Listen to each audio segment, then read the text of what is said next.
gets a close-up look at some real sharks as he visits SeaWorld's Arts and Marine Science class. Sharks have been the source of a great deal of interest over the last few years. Learning about these creatures helps us to understand them better.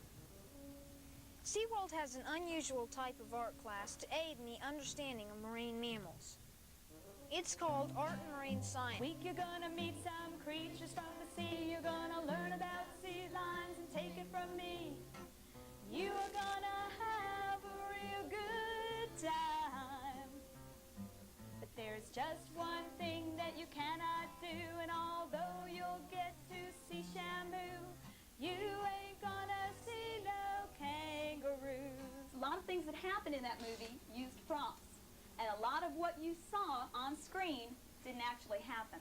So what we're going to try to do today is to enjoy learning about the sharks, but let's remember that what we've seen before in Jaws isn't necessarily real. And we're going to try to take a real look at the sharks. Would you put these in for me? What are the pectorals used for? We talked about it a little bit yesterday. Jennifer? To swim.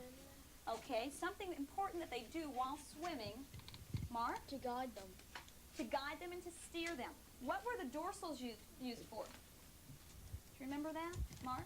They were used to keep them going straight like a keel. Okay. When a shark swims through the water, he swims with his mouth open.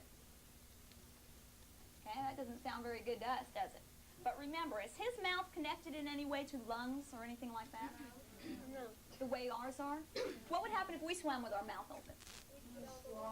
And what would happen? We'd get water and we'd drown. That's right. That won't happen to the shark, but he has to swim with his mouth open in order for the water to enter his body. Because I don't know if you were familiar with what water, the chemical name of water is. Anybody know that? Oh, you do. You're so smart. Yeah. H2. H2O. And what does the O stand for? Oxygen. Which means that water contains oxygen. That's how the shark's going to get his oxygen. He's not going to breathe. He's not going to take a swim up to the top of the water and go back down, is he? He's going to get it directly from the water because he spends his whole life in the water. But now my song must come to an end. I hope you'll have fun and you'll make a few friends, and I even think you'll learn a thing or two. So always remember and never forget, oh, I'm so sure that I'd place a bet that you ain't gonna see no kangaroos. These kids have had fun learning about sharks, singing about sharks, and seeing sharks.